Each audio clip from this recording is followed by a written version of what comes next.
Rồi, chào các bạn, hôm nay Minh Khôi sẽ đập hộp đồ chơi mùa dịch nha. Hôm nay mẹ đặt được 2 đơn hàng Bibo Mart với kit laser cho bạn Minh Khôi. Đây là gì ta? Đây là gì Minh Khôi? Xe gì? Boliska hả? Ai mua cho Minh Khôi vậy? Minh Khôi? Ai mua? Ba mua hả? Rồi ai mua nữa? Rồi cảm ơn chưa? Đây là bánh mùa dịch của Minh Khôi nha. Mì nè, yến nè. Nuốt hết trong miệng đi rồi Minh Khôi bắt đầu khui nè. Bỏ cái chân ra.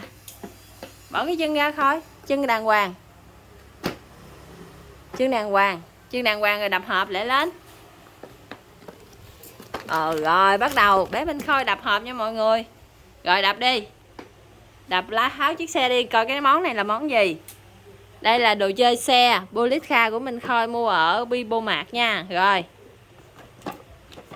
Đâu rồi cái đồ mở. Đây nè cái mối đây nè. Mở ra. Wow. Đầu tiên mình có cái gì đây các bạn. Đây là một bức tranh. Bức tranh nha. Đây là cái bức tranh hướng dẫn mình sẽ. Đây. Rồi tiếp tục khui chiếc xe ra đi. Đập hộp. Minh Khôi đập banh cái hộp luôn rồi.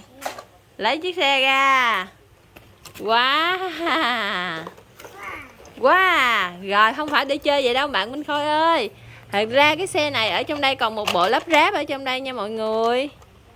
Bây giờ không biết mở sao ta. Ha ha. Rồi lấy cái bịch đó ra đi con. Cái gì đây? Cái gì trong đó vậy?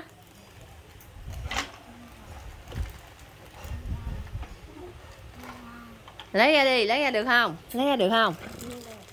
Đây, tèn tèn tèn tèn. Đây là một bộ xếp hình, còn đây là cái hình mẫu nha các bạn nè. Đây là cái hình mẫu nè, con sẽ lắp ráp những cái mảnh này thành một cái hình này. Còn đây là chiếc xe Boliska của Kai. Chào gì? Chào gì? Thêm một chiếc xe Boliska vào bộ sưu tập xe của bạn Minh Khôi nha. Đâu rồi giới thiệu đồ ăn đâu. Đồ ăn có thêm món gì đây?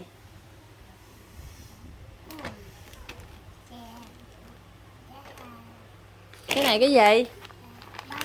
Bánh. Còn này cái gì đây? Còn này cái gì đây? Còn này cái gì đây?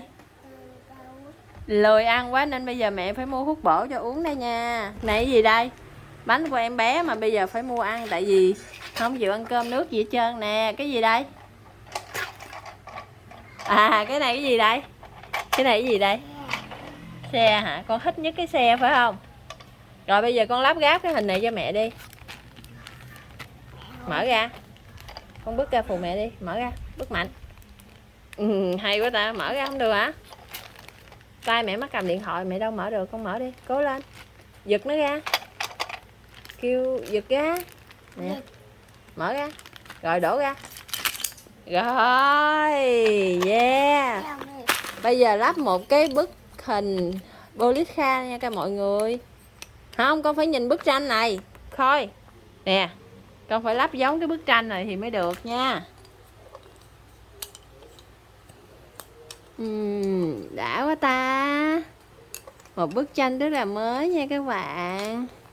Bây giờ gỗ này xịn sò luôn nha.